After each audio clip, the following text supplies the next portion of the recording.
what gives you the international reputation is research, is the scholarly output. And that's how you really get to academic excellence. Question is it possible to administer yourself to global excellence in research? I don't think you can do that. I think it has to come from the programs, the standards that the programs seek, the ones they enforce with regard to the people they hire, the standards they effect on them. You're going to move up that. Of course, now another aspect of this whole thing I didn't mention, since you prompted my thought about this, you've heard the term mission creep? Mm-hmm. Okay.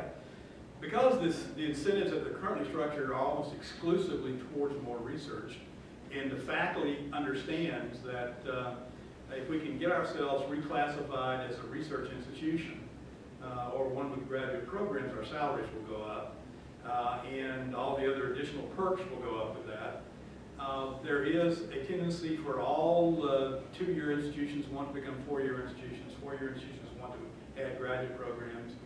Institutions with graduate programs want to add PhD programs. Those with a few PhD programs want to become Carnegie One research institutions. And that raises across the board. Because what you get, because of the political pressure from politicians and from the institutions themselves, is the addition of third, fourth, and fifth grade graduate programs that are very costly, but that really don't add much value and act as a distraction for the university or the college from what they should be doing. Now, the primary reason why that's true is because there is no market for a world-class teacher. Think about that. You, as a young person, cannot enter college teaching and expect to become internationally known as a teacher. Now, you can do that as a researcher, all right? So if you're an ambitious person, capable person, then you're going to follow where the incentives lead you, and you're going to go the research route. Because you graduate from a reputable PhD program, you're going to be very concerned about the first job you get. Because if you start off in a teaching role, you've lost all economic mobility. That's it. You better hope you get tenure, because if you don't, you're going to be bouncing around as a contract employee from one institution to the next. So it's a real gamble with the way the incentives are now. Now, why is that? Well, the reason is because we have no external metrics for world-class teaching. We've shot ourselves, as faculty members, we've shot ourselves in the foot. Those people who would really thrive in an exclusively teaching environment and maintain high degree of economic mobility can't do it because there's an adverse selection problem with somebody trying to hire them. If somebody believes Professor X over here at College Y is a really great teacher, they know this.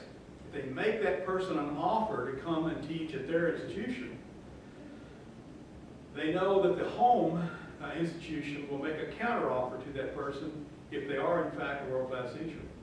But if they are a real dog in the classroom, they won't. They'll let them go. So you adversely select for low-quality teaching if you try to hire somebody on the basis of teaching. So all job decisions for mobility purposes are made on the basis of research output. And that's wrong.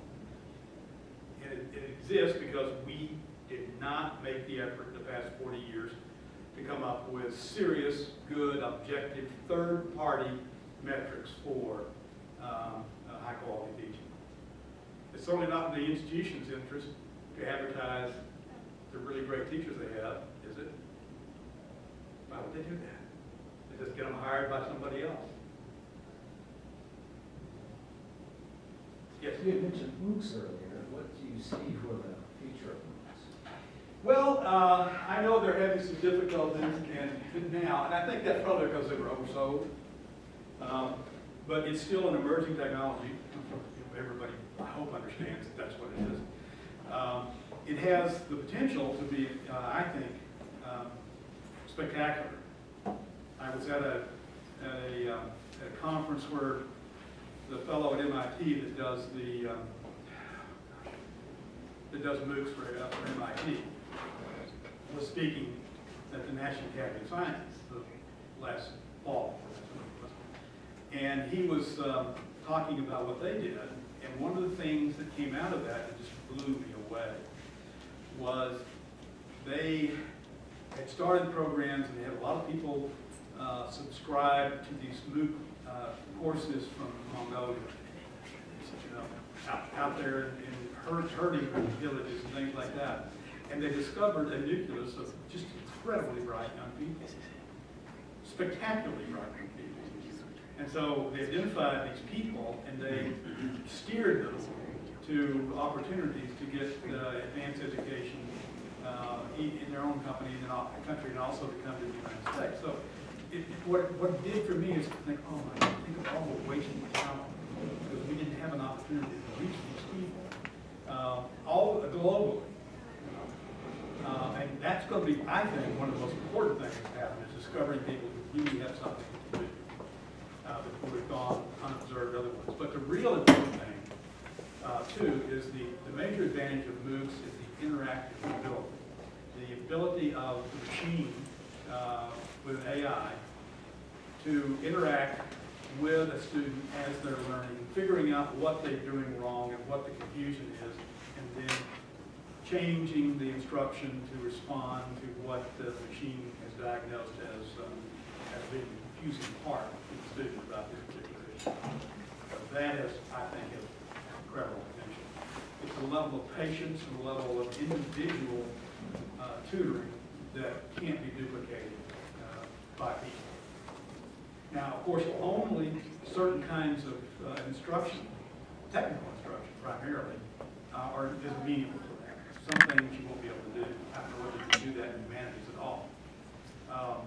But you certainly could in statistics. You certainly can do that in econometrics. You can certainly do that in math, I think.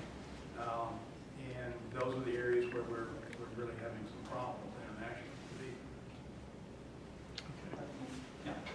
We would like to continue the series of questions and discussion, but if you guys would like beverages and some snacks up here, you can come and grab some, and we can kind of continue this as a round table type note. So.